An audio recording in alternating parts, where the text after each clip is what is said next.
Good morning my dear students. आज हम chapter number 10 right gravitation के बारे में आगे हम जो टॉपिक है 10.5 थर्स्ट एंड प्रेशर उसके बारे में हम देखेंगे।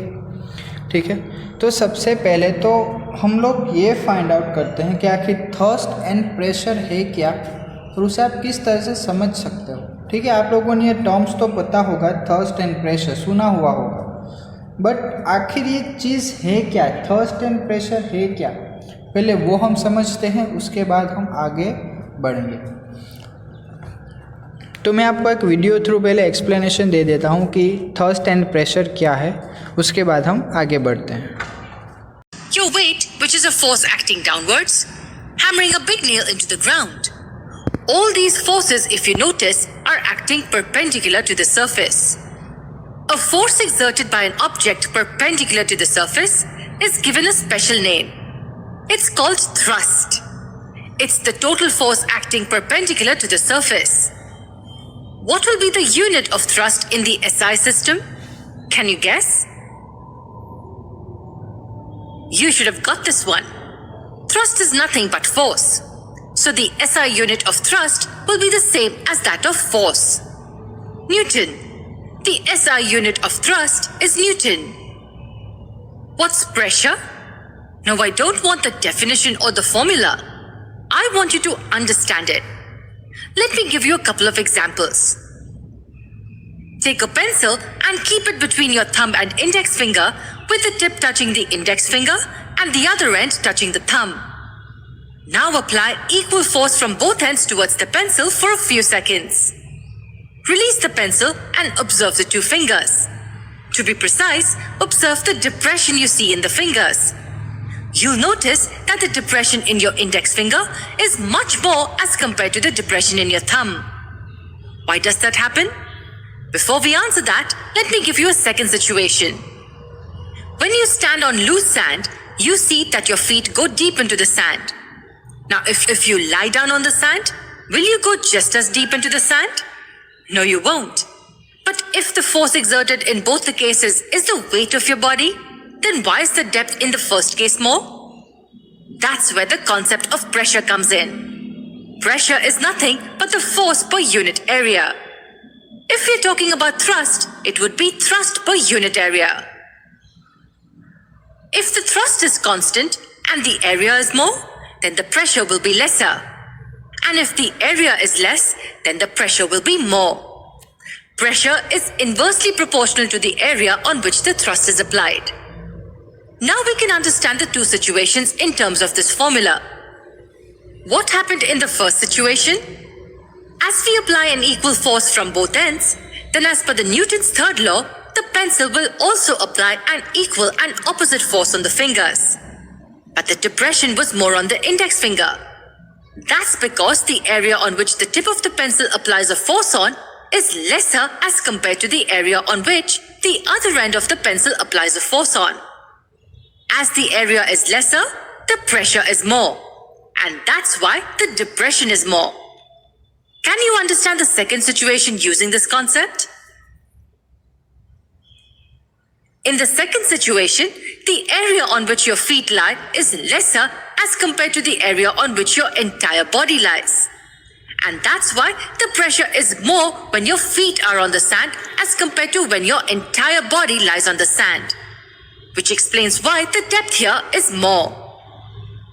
What is the SI unit of pressure? As it's force over area, it would be Newton per meter squared. This is the SI unit of pressure. And this is also called as Pascal. 1 Pascal is 1 Newton over 1 meter squared. This has been named after a famous scientist called Blaise Pascal who had conducted extensive studies in this area of science. Let's quickly recap what we learned. What's thrust? It's the total force acting perpendicular to the surface. And what's pressure? It's the thrust per unit area. If the same amount of thrust is applied on a lesser area, then the pressure will be more. तो जैसे कि आप लोगों ने video के अंदर देखा उसे देखकर आई होप सो आप लोगों को क्लियर समझ में आ चुका होगा कि थर्स्ट क्या है एंड प्रेशर क्या है। फिर भी हम लोग एक बार टेक्स्ट बुक में जो दिया गया है वो भी हम समझ लेते हैं, ठीक है। तो यहाँ पर आपको कुछ क्वेश्चंस पूछे गए हैं। देखो, फर्स्ट ऑफ ऑल तो क्या आपको बोला गया है कि जो कैमल है, राइट, वो डेजर्ट में इजीली रन कर सकता है। देन आपको नेक्स्ट क्वेश्चन दिया गया है कि आर्मी टैंक जो होता है, राइट, उसका बहुत ज़्यादा वजन होता है, राइट, इन द सेंस वो टन्स में होता है उसका वजन, राइट, थाउजेंड्स ऑफ टन्स। तो वो एक छोटी से कंटिन्यूसली चेन के ऊपर वो चलता रहता है, क्यों? देन वाई अ ट्रक और अ मोटर बस हैज़ मच वाइडर टायर, मतलब कि अगर कोई भी बस है या फिर कोई भी ट्रक है, उसके जो टायर्स होते हैं वो ज़्यादा विड्थ के होते हैं, ठीक है। By cutting the tools have sharp edges, मतलब कि अगर हमें किसी चीज़ को अगर कट करना है तो उसके लिए हमें शार्प टूल चाहिए, ठीक है। वो क्यों? In order to address this question and understand the phenomena involve it helps to introduce the concept. इन सभी चीज़ों को आपको समझने के लिए किसका यूज़ करना पड़ेगा? आपको थर्स्ट एंड प्रेशर का आप यूज़ करके ये सभी चीज़ें इजीली समझ सकते हो, ठीक है। तो किस तरह से वो भी हम देखते हैं। तो देखो, आपको यहाँ पर क्या बोला गया है, the net force is a particular direction, मतलब कि अगर कोई भी अगर फोर्स लग रहा है एंड पर्टिकुलर एक ही डायरेक्शन में, तो उसे हम क्या बोलेंगे? थर्स्ट, ठीक है। जैसे कि हम लोगों ने देखा था आयरन पिन, एग्जाम्पल में हमने देखा है ना वीडियो के अंदर, कि आयरन पिन जो है उसे आप जब किसी भी हैमर थ्रू मारते हो, राइट, तो उसका जो पॉइंटेड पॉइंट होता है वो हम नीचे रखते हैं, ऊपर क्या होता है उसका जो बड़ा जो पॉइंट होता है उसे हम ऊपर रखते हैं, ठीक है। मतलब कि टिप पॉइंट जो होते हैं उसे हम ऊपर रखते हैं और उसके ऊपर हम हैमर मारते हैं, ठीक है।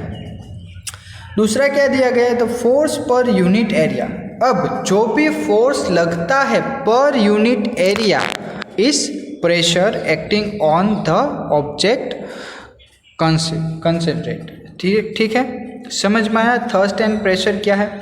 अब उसी चीज़ को हम किसी भी मतलब कि एग्जाम्पल्स थ्रू समझने के ट्राई करते हैं। तो देखो, आपको ये फर्स्ट एग्जाम्पल यहाँ पर दिया गया है, सिचुएशन एक दी गई है। आपको करना क्या है कि एक आपने एक पोस्टर बनाया हुआ है, उसे आपको bulletin board, right, bulletin board के ऊपर आपको लगाना है, ठीक है। तो आप क्या करोगे कि आपकी जो थंब पॉइंट होगी, राइट, मतलब कि थंब जो होगा उसका जो टिप पॉइंट होगी, उसे आप क्या करोगे, किसी भी जो भी ड्राइंग पिन्स होती है, ठीक है, आप लोगों ने देखी होगी ऐसी पिन्स, ड्राइंग पिन्स, उसे आप अपने थंब थ्रू प्रेस करोगे, ठीक है। प्रेस करोगे तो क्या होगा कि जो भी पिन की जो सरफेस है वो बुलेटिन बोर्ड के अंदर इजीली चली जाएगी, ठीक है। तो ये क्या हुआ कि आपने जो भी फोर्स लगाया है वो कैसे लगाया है? आपने डायरेक्टली परपेंडिकुलर फोर्स लगाया है, राइट, मतलब कि जो भी सरफेस एरिया थी बोर्ड की उसके अंदर, मतलब कि समझ लो ये एक बोर्ड है, आप लोगों ने क्या किया कि प्रेशर लगा है, मतलब कि ये आप समझ लो कि एक पिन है, ठीक है, ड्राइंग पिन है। अब आप क्या करोगे कि फोर्स लगाओ तो किस तरह से, ऐसे जो शार्प पॉइंट होगा वो उसे नीचे रखोगे एंड एज पॉइंट को ऊपर रखोगे और यहाँ से आप क्या करोगे, इसे प्रेस करोगे तो क्या होगा कि ये जो पॉइंट होगा वो दूसरी साइड चला जाएगा। आप देख सकते हो यहाँ पर एक छोटा सा होल हो चुका है, ठीक है। तो इसी तरह से क्या होगा कि जो भी परपेंडिकुलर सरफेस एरिया होगी बोर्ड की, उसके अंदर हम लोग जगह करेंगे पिन के लिए और वो पिन जो है वो छोटे से एरिया से अंदर चली जाएगी, ठीक है।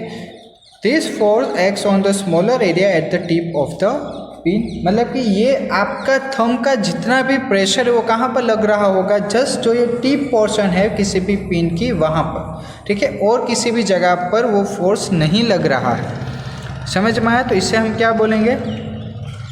देन नेक्स्ट जो सिचुएशन है वहाँ पर आपको बोला गया है कि अगर आप जब बीच पर जाते हो, ठीक है, तो अगर आप एक ही जगह पर वहाँ पर खड़े रहोगे तो क्या होगा कि आपके जो पैर होंगे, फीट जो होगी आपकी, वो सॉइल के अंदर नीचे चली जाएगी, ठीक है, राइट। समझ में आया? क्यों? क्योंकि आपकी बॉडी का जो भी फोर्स लग रहा है वो एक जस्ट आपकी जो फीट है मतलब कि आपके जो पैर का जो नीचे का हिस्सा जो होता है वहाँ पर ही वो फोर्स लग रहा है, इसलिए आप क्या करोगे, आपके जो पैर होंगे वो सोइल में नीचे चले जाएंगे। बट अगर उसी बीच पर एंड उसी जगह पर अगर आप सो जाओ, नीचे सो जाओ, तो क्या होगा कि आप जो है वो आपकी बॉडी जो है वो सोइल में ज़्यादा नीचे नहीं जाएगी। क्यों? क्योंकि जो सरफेस एरिया है वो ज़्यादा हो गया। ठीक है, जैसे कि हम लोगों ने देखा है, आगे जो वीडियो था उसके अंदर हम लोगों ने देख लिया है ये चीज़ कि किस तरह से वो वर्क करती है वो। ठीक है, आगे बढ़ते हैं।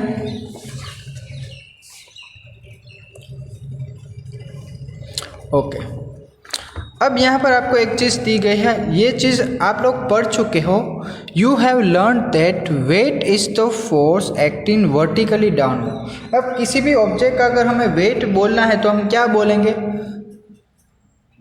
बोलेंगे, तो अर्थ सरफेस है, राइट, उसको वर्टिकली डाउनवर्ड, अगर कोई भी चीज़ वर्टिकली डाउनवर्ड आती है तो उसे हम क्या बोलते हैं, वेट, और उसे किस साइन में लेंगे, positive sign.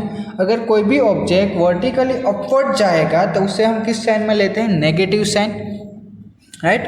Here the force is acting perpendicular to the surface of the sand. ये चीज़ हम पढ़ चुके हैं। क्या होगा कि जो भी आपका फोर्स लगेगा वो कैसे लगेगा, perpendicular to the surface of the sand, right, मतलब कि सैंड की जो भी सरफेस है वहाँ पर परपेंडिकुलर फोर्स लगेगा।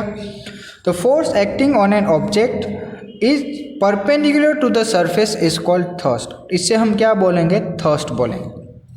अगर कोई भी फोर्स लग रहा है but perpendicular to the surface, ठीक है, तो उसे हम क्या बोलेंगे, थर्स्ट, राइट। अब यहाँ पर आपको वही चीज़ बताई गई है कि अगर आप सैंड के ऊपर लेट जाओ तो क्या होगा कि जो भी सरफेस एरिया है वो ज़्यादा हो गया, राइट। सरफेस एरिया ज़्यादा होगा तो क्या होगा कि जो फोर्स है वो कम लगेगा, राइट। देखो, when you stand on loose sand, the force, that is the weight of your body, is acting on area equal to the area of your feet। समझो, मतलब कि आपकी जितनी फीट होगी वहाँ पर ही उतने एरिया में ही आपकी बॉडी का जो फोर्स है वो लगेगा। when you lie down, मतलब कि अगर आप सो जाओ वहाँ पर, the same force acts on the area equal to the contact area of your whole body. अगर आप उसी जगह पर अगर सो जाओगे तो क्या होगा कि जो भी फोर्स लग रहा है वो कहाँ पर लगेगा, आपकी पूरी बॉडी के ऊपर लगेगा, ठीक है। Thus the effects of force on the same magnitude on different areas are different। मतलब कि अगर भले आपकी बॉडी का जो फोर्स है, राइट, वो सेम होगा, बट उसका जो मैग्नीट्यूड है एंड उसकी जो एरिया है वो कैसे होंगे, डिफरेंट होंगे। बट इफ़ेक्ट्स आर डिफरेंट, मतलब कि जो भी इफ़ेक्ट्स होगी वो कैसी होगी, अलग होगी, ठीक है। Therefore the effect of thoughts depends on the area on which it acts। मतलब कि अगर किसी भी ऑब्जेक्ट का अगर आपको थर्स्ट जानना है, ठीक है, तो आपको क्या करना होगा, वो किसके ऊपर डिपेंडेंट होगी, उस ऑब्जेक्ट की एरिया के ऊपर। The effect of thirst on sand is larger while standing than while lying। मतलब कि अगर आपको थर्स्ट जो जानना है वो कब ज़्यादा होगा, जब आप सैंड के ऊपर खड़े हुए होंगे तब उसका थर्स्ट जो होगा वो ज़्यादा होगा, एंड जब आप उसके ऊपर ले डाउन हो जाओगे, मतलब कि सो जाओगे, तो क्या होगा कि जो थर्स्ट है वो कम होगा। The thrust on unit area, बराबर, मतलब कि यूनिट एरिया के ऊपर जो थर्स्ट लग रहा है उसे हम क्या बोलेंगे, प्रेशर, ठीक है। मतलब क्या होगा, pressure is equal to thrust by area. समझ में आया, राइट।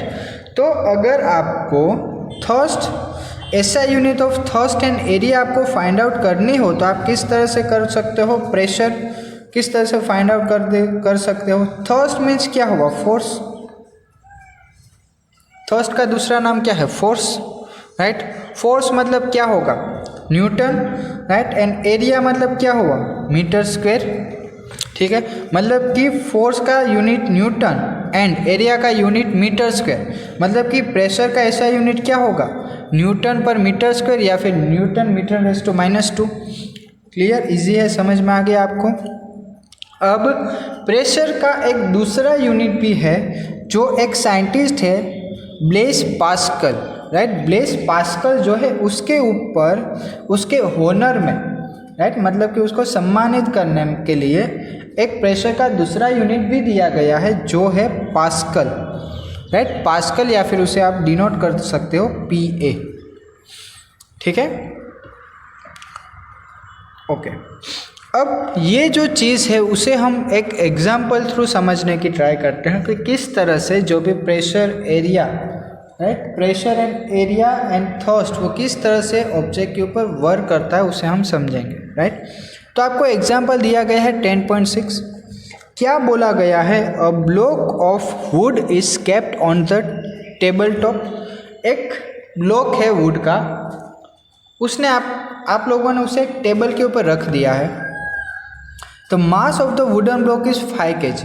अब जो मास है वुडन ब्लॉक का वो कितना है? 5 kg है, राइट। डायमेंशन क्या है? 40 सेंटीमीटर, 20 सेंटीमीटर एंड 10 सेंटीमीटर। मतलब कि हाइट कितनी है? 40 सेंटीमीटर, लेंथ कितनी है? 20 सेंटीमीटर एंड ब्रेथ कितनी है? 10 सेंटीमीटर, ठीक है। अब फाइंड क्या करना है आपको? Find the pressure exerted by the woollen block on the table top if it is made to lie on the table top with its sides of dimension. अब आपको फाइंड क्या करना है? अगर ये जो ब्लॉक है उसे आप लोगों ने नीचे रख दिया, मतलब कि पहले खड़ा था ब्लॉक, उसे आप लोगों ने इस तरह से रख दिया है, ठीक है, समझ में आया? तो क्या होगा कि लेंथ कितनी होगी? 20, हाइट क्या होगी? 10 और ब्रेथ क्या होगी इसकी? 40 हो जाएगी, समझ में आया? अब आप क्या करोगे? आपको फाइंड क्या करना है? डायमेंशन फाइंड करनी है। 20 into 10 centimetre and 40 into 10 centimetre, दोनों आपको डायमेंशन फाइंड करनी है, ठीक है। मतलब कि जब ब्लॉक खड़ा था उसकी डायमेंशन क्या होगी? तो 20 मल्टीप्लाई बाई 10, एंड जब ब्लॉक नीचे रख दिया है आपने तो उसकी डायमेंशन क्या होगी? 40 मल्टीप्लाई बाई 20। तो हम उसका सॉल्यूशन करते हैं। तो सबसे पहले तो आपको वुडन ब्लॉक का मास दिया गया है 5 kg, उसकी डायमेंशन क्या है? 40 centimetre into 20 centimetre into 10 centimetre, ठीक है। अब आप देखते हैं, अब आगे देखते हैं कि कोई भी जो वुडन ब्लॉक था उसके वेट कितना होगा। Here the weight of the wooden block applies a thrust on the table top. अब ये जो भी वुडन ब्लॉक था उसका जो वेट है वो कहाँ पर लगेगा? टेबल टॉप के ऊपर, राइट। थर्स्ट क्या होगा? F is equal to mg, पता है आपको, राइट। थर्स्ट मतलब फोर्स होता है, राइट। तो आप F भी लिख सकते हो वहाँ पर, मास इंटू जी। तो क्या होगा? 5 kg मल्टीप्लाई बाई 9.8, तो क्या हो जाएगा? 49 न्यूटन, क्लियर। अब आपको क्या करना है? एरिया फाइंड करना है। तो एरिया में क्या है आपको पता है? पहला 20 मल्टीप्लाई बाई 10, तो आप लेंथ इंटू ब्रेथ करोगे 20 मल्टीप्लाई बाई 10, तो आपको क्या मिलेगा? 200 सेंटीमीटर के। क्यों? क्योंकि ये जो भी ब्लॉक की जो लेंथ, ब्रेथ एंड हाइट है वो कितने आपको कौन से मेजरमेंट में दी गई है? सेंटीमीटर में दी गई है, इसलिए।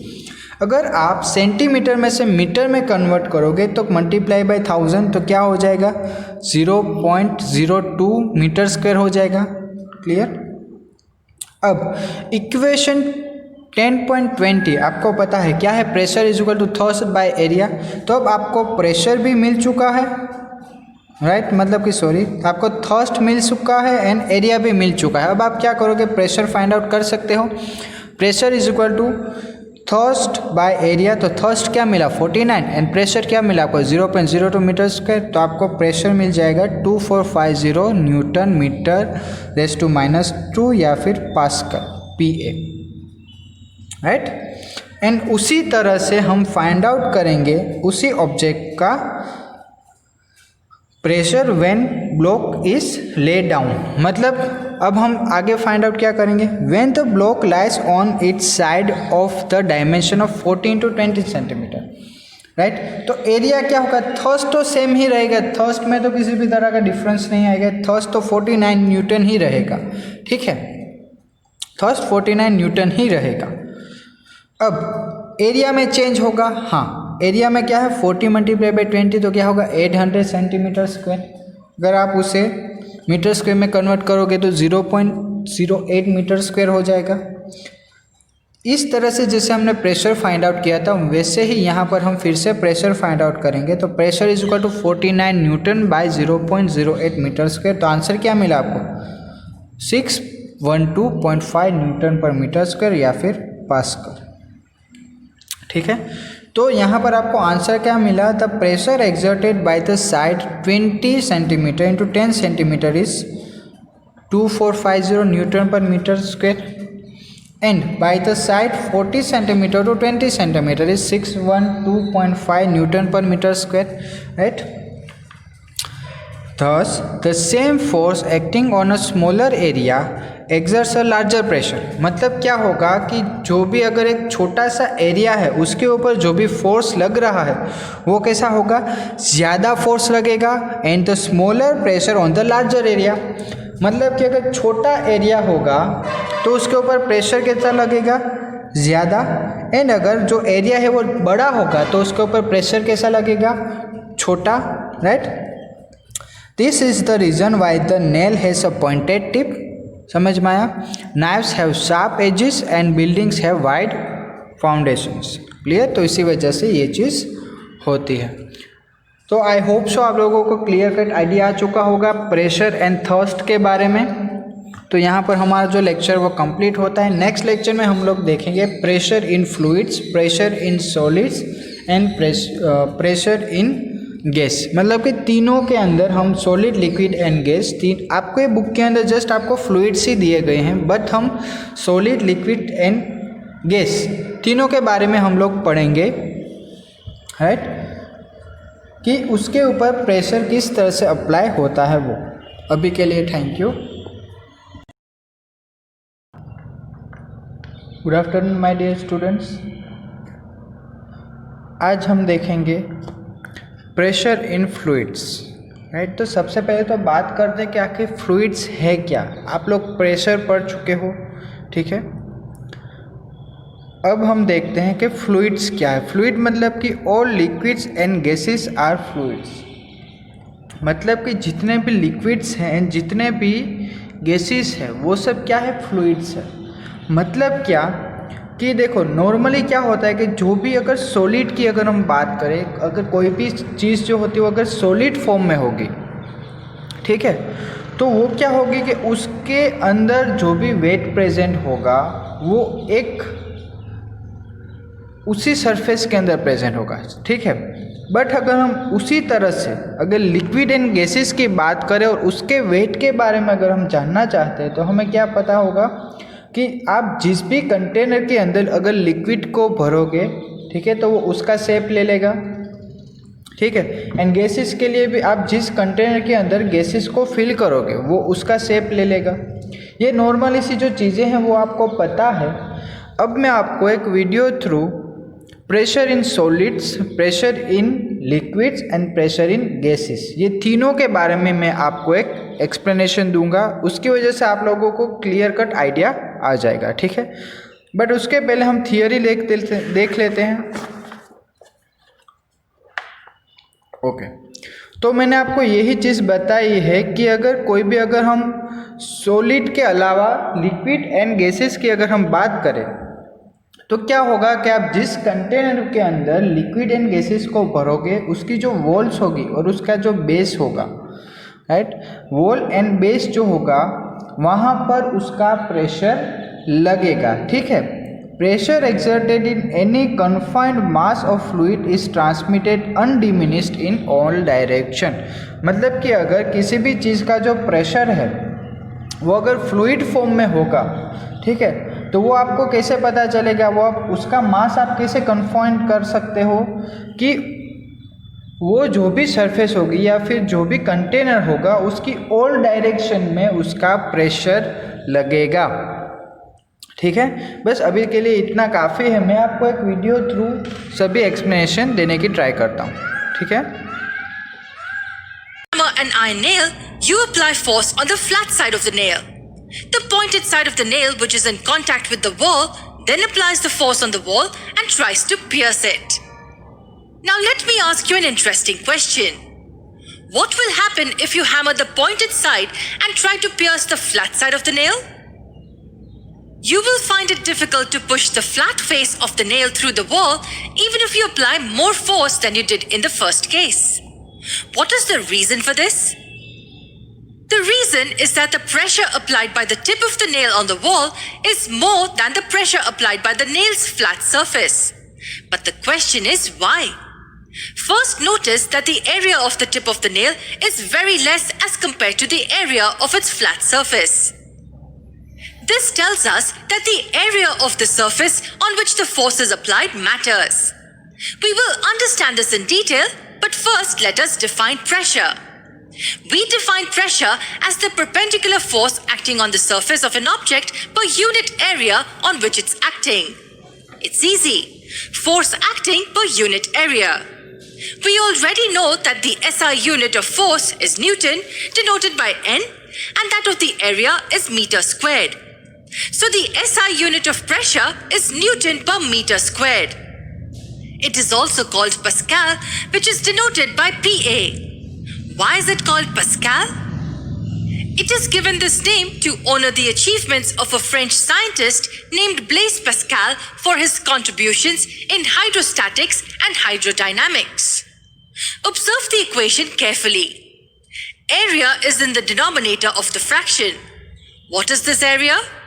Well, this area is nothing but the area on which force is applied. Say I keep the force constant and I keep increasing this area. What will happen to the pressure? Will the pressure increase or decrease? Use pure mathematical logic to answer this. If I have a fraction and I keep the term in the numerator constant and keep increasing the term in the denominator, then will the fraction increase or decrease? Surely it will decrease. So the pressure will decrease if I increase the area while keeping the force constant. With this newfound knowledge, let's go back to the example we saw earlier, the nail and the wall. Notice that we are also applying the force perpendicular to the surface of the wall. The angle between the nail and the wall is 90 degrees and not anything else. If you notice, the tip of the nail has a very small area compared to the flat surface of the nail, and hence the area of contact with the wall reduces to great extent in the first case. Hence, the pressure applied by the tip on the wall is greater than the pressure applied by the flat surface. That is why it is easy for the tip of the nail to penetrate through the wall. You can even use drill machines to drill the hole into the wall. You see that it has the pointed tip for the same reason. You can easily cut the vegetables using the cutting edge of the knife. But if you use the blunt edge of the knife, it will be difficult to penetrate it in. What is the reason in this case? Well, in the first sight, the two edges might look the same to us. But if you look at them carefully, the cutting edge has small triangle-like shapes with sharp outer points. The other edge has nothing of these. So if you cut a vegetable with a cutting edge, the area of contact between the vegetable and the knife is greatly reduced. Hence, more pressure is applied on the vegetables using cutting edge of the knife. Area used to cut the trees also have sharp cutting edges instead of placid ones. It increases the pressure on the tree due to the less area of contact. The examples that we've seen so far are applications of high pressure. It's about how high pressure is useful to us in some cases. But it is not always the case. There are situations where we require low pressure. Let us see some applications or advantages of low pressure. We use snowshoes to walk on snow. The reason for that is simple. Due to the larger area in contact with the snow, snowshoes reduces the pressure on the snow. We are able to walk on it without our feet sinking deep inside. In case of normal shoes, due to comparatively smaller area of contact, the pressure on snow is more and it sinks our feet deep inside. Note that the force applied on the snow in both the cases is the same. This force is nothing but our weight on the snow. Have you ever wondered why the wheels of an army tank run on the steel tracks rather on the ground? Notice that the wheels are on steel tracks and are not touching the ground. The army tank is huge in size. If the wheels run on ground, Due to less contact area with the ground, the pressure on the ground will be massive. However, the tracks have much larger area of contact with the ground, and hence the pressure on the ground is reduced to a great extent. In all the examples that we have seen in this video, it is the solid which is applying pressure on another solid. Do liquids also हम जानते हैं कि gravitational pull किसी भी object पर नीचे की ओर force लगाती है। एग्जाम्पल के लिए, जब मैं गेंद को रिलीज करता हूं तो वो नीचे की दिशा में उस पर अप्लाई किए गए ग्रेविटेशनल फोर्स के कारण जमीन पर गिरती है। इसी तरह ग्रेविटेशनल फोर्स भी पानी को नीचे खींचने की कोशिश में बीकर के अंदर पानी पर एक्ट कर रही है। फोर्स क्या करती है? जी हाँ, प्रेशर क्रिएट करती है। ये फोर्स पानी में प्रेशर बनाती है और ये प्रेशर सभी जगह समान नहीं होता। एग्जाम्पल के लिए दो पॉइंट्स को कंसिडर करें, ए और बी। प्रेशर कहां ज्यादा होगा, पॉइंट ए या पॉइंट बी पर? गेस कीजिए। प्रेशर ज्यादा होगा इस पॉइंट बी पर। इसे समझने के लिए हम पानी को ऊपर से नीचे तक अलग अलग लेयर्स में बांट देते हैं। फोर्स हर एक लेयर पर नीचे की ओर एक्ट करती है। इसी कारण हर एक लेयर नीचे की लेयर्स को नीचे की दिशा में पुश करती है। इसका मतलब है हर एक लेयर नीचे की दिशा में उसके नीचे की लेयर्स पर एक प्रेशर अप्लाई कर रही है। पानी की ऊपरी लेयर नीचे की हर एक लेयर पर नीचे की ओर प्रेशर अप्लाई कर रही है। इसी तरह ये लेयर नीचे की लेयर्स पर प्रेशर अप्लाई कर रही है। पॉइंट बी इस लेयर में है और बी के ऊपर ए की तुलना में अधिक लेयर्स हैं। या फिर दूसरे शब्दों में पॉइंट बी के ऊपर पानी का वजन पॉइंट ए के ऊपर के वजन से ज्यादा है। इसलिए बी पर ए की तुलना में नीचे की दिशा में ज्यादा प्रेशर एक्ट कर रहा है। तो हमने ये सीखा कि पानी नीचे की दिशा में एक प्रेशर एक्सर्ट करता है। लेकिन क्या नीचे की दिशा एकमात्र दिशा है जहां पानी प्रेशर डालता है? इसका उत्तर देने के लिए एक एक्सपेरिमेंट करते हैं। मान लीजिए एक प्लास्टिक कंटेनर में पानी रखा हुआ है। चलिए इस फ्लूइड को 5 बराबर लेयर में डिवाइड करते हैं और हर एक लेयर में एक छेद करते हैं। हमने क्या नोटिस किया? पानी पांचों होल से बाहर निकल रहा है, जो कि लाजमी है। लेकिन इस लीकेज के कारण प्रेशर है जो बोतल की दीवारों पर पानी एक्सर्ट कर रहा है। जी हाँ, पानी बोतल की दीवारों पर भी प्रेशर डालता है। तो लिक्विड न केवल नीचे की दिशा में बल्कि साइडवेज भी प्रेशर एक्सर्ट करता है। इसके अलावा हर एक छेद में से बहने वाला पानी कितनी दूर तक जाता है, इसे ध्यान से देखें। नीचे की छेद से आने वाला पानी मैक्सिमम दूरी को कवर करता है, जबकि दूरी कम होती जाती है जैसे हम ऊपर की तरफ जाते हैं। ये हमें प्रेशर के बारे में क्या बताता है? ये हमें बताता है कि अन्य पॉइंट्स की तुलना में इस पॉइंट पर प्रेशर ज्यादा है। प्रेशर बढ़ता है जैसे जैसे हम नीचे की ओर जाते हैं। चलिए एक और एक्सपेरिमेंट देखते हैं। एक और भरी हुई बोतल ले और उसमें एक ही लेवल पर कुछ छेद करें। इन छेदों से बाहर आने वाले पानी को ऑब्जर्व करें। हर एक छेद से पानी एक ही दूरी को कवर करता है। यह हमें क्या बताता है? यह हमें बताता है कि एक ही गहराई से पानी द्वारा एक्सर्ट किया गया प्रेशर सभी दिशाओं में समान है। यानी कि अगर हम बेस से एक ही दूरी पर कुछ पॉइंट्स को लेते हैं तो इन पॉइंट्स पर पानी सभी दिशाओं में इक्वल प्रेशर डालता है।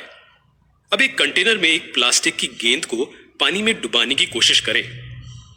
ये हर एक बार ऊपर आती है जब भी आप इसे छोड़ते हैं। तो ये हमें बताता है कि गेंद पर ऊपर की दिशा में फोर्स एक्ट कर रही है। ये बॉयंट फोर्स कही जाती है। आप इस फोर्स के बारे में हायर ग्रेड्स में अधिक सीखेंगे। अब तक हमने सिर्फ पानी के बारे में बात की है। तो चलिए हम 2 प्लास्टिक की बॉटल्स लेते हैं, एक पानी से भरी हुई और दूसरी केरोसिन से भरी हुई। ध्यान दें कि दोनों बॉटल्स शेप और साइज में एक समान हैं। दोनों बॉटल में एक ही हाइट पर एक छेद करें, मतलब ये डिस्टेंस दोनों में एक बराबर हो। लिक्विड छेद से बाहर बह रहा है। दोनों केस में लिक्विड द्वारा ट्रैवल किए गए डिस्टेंस को मेजर करें। आप देखते हैं कि पानी ज्यादा दूरी कवर करता है। क्या आप मुझे इसका कारण बता सकते हैं? इसका कारण यह है कि पानी कंटेनर की दीवारों पर ज्यादा प्रेशर अप्लाई करता है केरोसिन के मुकाबले। तो हमने इस वीडियो में क्या सीखा है? हमने सीखा है कि लिक्विड्स भी प्रेशर अप्लाई करते हैं और वे सभी दिशाओं में प्रेशर डालते हैं। क्या हवा भी प्रेशर डालती है? हम इसे हमारे अगले वीडियो में देखेंगे। से हवा से घिरे हुए हैं। हमारे आसपास हवा का एक एनवेलप है जिसे हम एटमॉस्फेयर कहते हैं। क्या हवा पृथ्वी के ऑब्जेक्ट्स पर भी प्रेशर डालती है? हमारे पिछले वीडियो में हमने पढ़ा कि सारी दिशाओं में लिक्विड कैसे प्रेशर एक्सर्ट करता है। एग्जाम्पल के तौर पर हमारे पास यहाँ एक बीकर में पानी है। ग्रेविटी की वजह से ये पानी जमीन की ओर खींचा चला जाता है। अगर हम इस पानी को अलग अलग लेयर्स में बांट दें तो हर एक लेयर को जमीन अपनी ओर खींचेगी। इस खिंचाव के कारण पानी नीचे की ओर प्रेशर डालता है और ये प्रेशर पूरी तरह असामान्य होता है। नीचे की लेयर ऊपरी लेयर की तुलना में ज्यादा प्रेशर का अनुभव करती है। इसका कारण यह है कि जैसे जैसे हम ऊपर की ओर जाते हैं नीचे की लेयर पर पानी का वजन ज्यादा होता है और प्रेशर कम होता है। वास्तव में हमने देखा है कि पानी सभी दिशाओं में प्रेशर डालता है और न कि सिर्फ नीचे की दिशा में। एक और बात जो हमने लिक्विड प्रेशर के बारे में पढ़ी है वो ये है कि किसी भी पॉइंट पर लिक्विड में सभी दिशाओं में प्रेशर हमेशा एक जैसा रहता है। अगर हम पानी में किसी भी पॉइंट को लें तो यहाँ पर पानी से जो प्रेशर एक्सर्ट होता है वो सभी दिशाओं में एक समान रहेगा। हवा भी उसी तरह से बर्ताव करती है। पानी की तरह हवा को भी पृथ्वी की ग्रेविटेशनल फोर्स नीचे की ओर खींचती है। ये फोर्स हवा पर नीचे की दिशा में प्रेशर अप्लाई करती है। हवा द्वारा डाले हुए प्रेशर को एयर प्रेशर या फिर एटमॉस्फेरिक प्रेशर भी कहते हैं। क्या आप जानते हैं कि एटमॉस्फेयर भी अलग अलग लेयर्स में बटा हुआ है? एटमॉस्फेयर 5 हिस्सों में बटा हुआ है। उनके नाम है ट्रोपोस्फेयर, स्ट्रेटोस्फेयर, मीजोस्फेयर, थर्मोस्फेयर और एक्सोस्फेयर। ट्रोपोस्फेयर जो सबसे नीचे की लेयर है उसका प्रेशर उसके ऊपरी लेयर्स के प्रेशर के मुकाबले ज्यादा होता है और मुझे यकीन है कि आप इसका कारण जानते ही होंगे क्यों। इसका कारण है कि ट्रोपोस्फेयर के ऊपर हवा का वजन ज्यादा होता है ऊपर हवा के वजन के मुकाबले, जैसे कि स्ट्रेटोस्फेयर। हवा का प्रेशर हर दिशा में काम करता है और न कि सिर्फ नीचे की दिशा में। और अंत में लिक्विड्स में प्रेशर की तरह ही पृथ्वी की सरफेस के ऊपर एक विशेष ऊंचाई पर हवा का प्रेशर भी सभी दिशाओं में समान होता है। अगर मैं इन दोनों पॉइंट्स को पृथ्वी की सरफेस से एक ही दूरी पर लेता हूं तो इस पॉइंट पर हवा दूसरे पॉइंट पर हवा की तरह सभी दिशाओं में एक समान प्रेशर डालेगी। अब एक दिलचस्प ग्राफ देखते हैं। ये ग्राफ जो एक पर्टिकुलर ऊंचाई पर प्रेशर को रिप्रेजेंट करता है। ये ग्राफ ये भी रिप्रेजेंट करता है कि कैसे प्रेशर एक लेयर से दूसरे लेयर तक बदलता है। ट्रोपोस्फेयर लेयर पृथ्वी के सरफेस से सबसे नजदीक है और इस लेयर में प्रेशर 100,000 पास्कल तक बढ़ता है।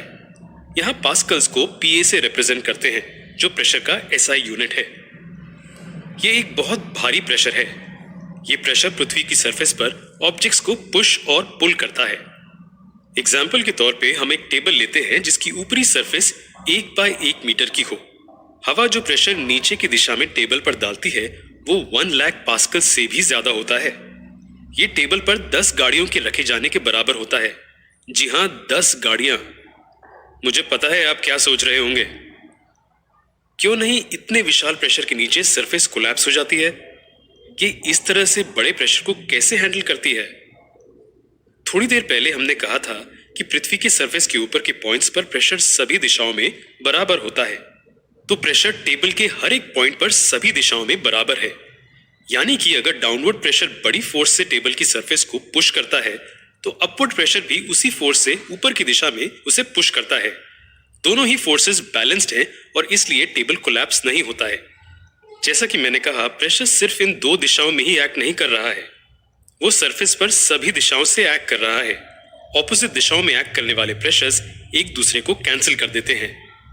ये एक अच्छा एक्सपेरिमेंट है जिसे आप घर पर भी कर सकते हैं। एक पानी से भरी हुई प्लास्टिक की बोतल लीजिए और उसके खुले हुए हिस्से पर इस तरह कार्डबोर्ड का कागज रख दीजिए। इस कागज को अपने हाथों में पकड़े रहें ताकि ये अपनी जगह से हिले नहीं और अब बोतल को पलट दें। अब कागज को छोड़ दें। आपने क्या देखा? कार्डबोर्ड पेपर सरफेस पर चिपका हुआ है। ये सरफेस पर क्यों रुका हुआ है? ये सरफेस पर हवा के प्रेशर के कारण रुका हुआ है जो इस कागज को ऊपरी दिशा में पुश कर रहा है। ये हवा का प्रेशर ऊपर की ओर सफिशिएंट होता है उस प्रेशर को काउंटर करने के लिए जो पानी नीचे की ओर पुश करता है। अब कुछ छेद करें बोतल के नीचे वाले हिस्से में। अब क्या हुआ? कागज क्यों गिर गया? क्या ऊपर की ओर प्रेशर ने उस पर काम करना बंद कर दिया या फिर क्या उसकी वैल्यू कम हो गई? ऐसा नहीं है। उस पर ऊपर की ओर से हवा का प्रेशर वही है, पर नीचे की ओर उसमें प्रेशर की वैल्यू बढ़ गई है। जब हमने बोतल में छेद किया तो हमने हवा को ऊपर से उसके अंदर जाने की जगह दे दी।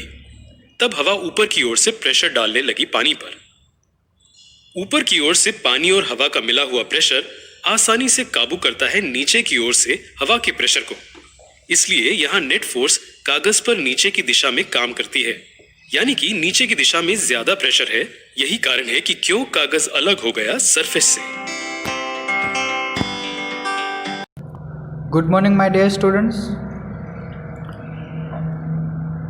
हम लोगों ने जो अगला लेक्चर था हमारा, उसके अंदर हम लोगों ने देखा था प्रेशर इन फ्लूइड्स, राइट। उसके अंदर हम लोगों ने देखा था pressure on the solids, pressure on the liquids and pressure on the gaseous substances, ठीक है। अब इस लेक्चर के अंदर हम लोग देखेंगे बुओयेंसी, ठीक है। सबसे पहले तो बुओयेंसी का मतलब क्या है वो हम जान लेते हैं, उसके बाद हम आगे बढ़ेंगे। मतलब आपको पता चल जाएगा इन सब चीज़ों को देखने के बाद, ठीक है। देखो, सबसे पहले तो क्या होता है कि have you ever had a swim in a pool and felt lighter. मतलब कि आप जब कभी भी स्विमिंग पूल के अंदर जब आप जाते हो तो क्या होता है, आपकी बॉडी जो होती है वो आपको हल्की लगती है, ठीक है। Have you ever drawn water from the well and felt that the bucket of water is heavier when it is out of the water. In the sense ये क्या कहना चाहते हैं आपको कि अगर आप लोगों ने कभी भी वेल में से अगर बकेट खींची हो पानी से भरी हुई, तो क्या होता है कि जब आप जो भी बकेट होती है उसको जब आप पानी से बाहर निकालोगे तब उसकी जो वेट जो होता है उसका वो ज़्यादा होता है, मतलब आपको जो वो हैवी लगती है, ठीक है। वो जो बकेट होगी पानी से भरी हुई वो आपको ज़्यादा हैवी लगेगी जब आप उस वेल में से उसे बाहर निकालोगे तब। Have you ever wondered why a ship made of iron and steel does not sink in the water, but while the same amount of iron and steel in the form of a ship would sink? Sink का मतलब होता है डूब जाना। देखो, normally आपको पता होगा कि बड़ी बड़ी जो शिप्स होती है उसके अंदर आयरन एंड स्टील का यूज़ होता है, उससे वो बनी हुई होती है, ठीक है। बट वो जो शिप्स होती है वो पानी में क्यों नहीं डूब जाती, ठीक है। बट अगर वही अमाउंट, उतने ही अमाउंट का अगर आप स्टील एंड आयरन लो और उसको पानी में रखोगे तो क्या होगा, वो सब डूब जाएगा, ठीक है। वो क्यों होता है, ये this are some questions which are directly related with the buoyancy force, ठीक है। तो अब देखते हैं बुओयेंस फोर्स क्या है। सबसे पहले तो मैं आपको एक वीडियो थ्रू पूरा ये जितना भी आपको बुओयेंसी के बारे में दिया गया वो मैं आपको एक वीडियो थ्रू पहले एक्सप्लेन कर देता हूँ, उसके बाद हम आगे बढ़ेंगे। Holding a slightly heavy object in your hand. Now, if you try to hold that object within a container full of water, you'll notice that it feels lighter. It doesn't feel heavy at all. What happens when you put an empty glass into a container of water? Of course, the glass fills up with water. So you're holding the glass of water inside the water which is in the container. And now, when you try to take the glass outside the water, what do you notice? Yes, the glass feels heavier when it's outside the fluid. And the same glass full of water felt light when it was placed inside the fluid. And that brings us to the concept of buoyancy. What happens when an object is placed inside a fluid? As we'd seen in the previous video, the fluid pressure increases with depth. Now, because the pressure increases as we go deeper, the force exerted upward due to the pressure will be more than the pressure exerted downwards due to the pressure. So the force exerted on the bottom of the object due to pressure will be more than the force exerted on the top. So this net upward force exerted on objects submerged in fluids is called the buoyant force. You can test this with a tightly closed empty plastic bottle and a container of water. If you drop the bottle on the fluid, you will see that it will float. That's because the fluid is applying an upward force on the bottle. Now hold the bottle and push it inside the fluid. You'd notice that the bottle is also exerting an upward force on your hand. If you leave the bottle, you'll see that the bottle will come up to the surface on its own. I think you can guess why. Now push the bottle deeper inside the fluid. You will feel more force against your hand. And when you release the bottle, it'll rush back to the surface. It'll come up faster than it came up in the previous case. The upward force increases as it's pushed deeper into the fluid. And that's because the pressure also increases as we go deeper into the fluid. This upward force exerted by the water on the bottle is known as upthrust or the buoyant force. Now let's say you simultaneously drop a piece of balsa wood and a metal drawing pin of the same mass into a container filled with water. What do you think will happen? Will both of them float, or will they both sink? Or one stays afloat and one sinks? We will understand this example in the example we left at in the previous video. If we drop a piece of balsa wood and a metal pin of the same mass into the water, what will happen? Will both of them float, or will both of them sink? Or one stays afloat and one sinks?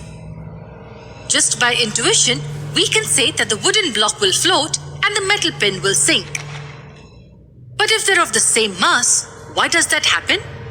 Shouldn't both float because of the buoyant force? This happens because of the difference in their densities. But what's density? Look at these two parking lots of the same size. One has 3 cars and the other has many cars. Which one is more dense? This one, correct? Yes. Now look at these two forests. Which one is more dense with trees? Clearly, it's this one. So in the same given amount of space, if there are more things, we say that it's denser. Density is simply the measure of how compact the mass in a substance or object is. If we have to go by its scientific definition, we would say that it's mass per unit volume. In short, it tells us how much mass exists in a given volume. The unit of density is kilogram per meter cubed. Mass is in kilograms and volume in meter cubed. Coming back to our example, why did the wood float and the pin sink? The wood floated on water because the density of the wood is lesser than the density of water. Hence, the upthrust of water on the wood is greater than the weight of the wood. Hence, it floated. But the density of a metal pin is more than the density of water. Though it looks tiny, there's more mass per unit volume within it as compared to water. Hence, the upthrust of water on the pin is less than the weight of the pin. So what can we conclude? If the density of an object is lesser than the density of the liquid, then it will float. And if the density of an object is more than the density of the liquid, then it will sink. We'll understand the Archimedes principle. तो हम लोगों ने जो भी video के अंदर जो examples हम लोगों ने देखे हैं वही एग्जांपल आपको यहाँ पर भी दिए गए हैं। ठीक है, ये सेम एग्जांपल है जो आपको दिया गया है। मतलब कि एक बोतल के बारे में जो एग्जांपल था वो आपको बोतल एक लेनी है, प्लास्टिक बोतल, राइट। उसको क्या करना है, किसी भी स्विमिंग पूल या फिर बकेट में आप जब डालोगे, उसको अंदर तक डालोगे तो क्या होगा कि वो बकेट फिर से बकेट में जो बोतल है वो फिर से ऊपर आ जाएगी। ठीक है, वो क्यों? This are due to the buoyancy force. फिर आपको एक दूसरा जो एग्जांपल दिया गया था, हम लोगों ने देखा है nail sink, right. Nail and wooden block के बारे में जो एग्जांपल था वही आपको यहाँ पर भी दिया गया है।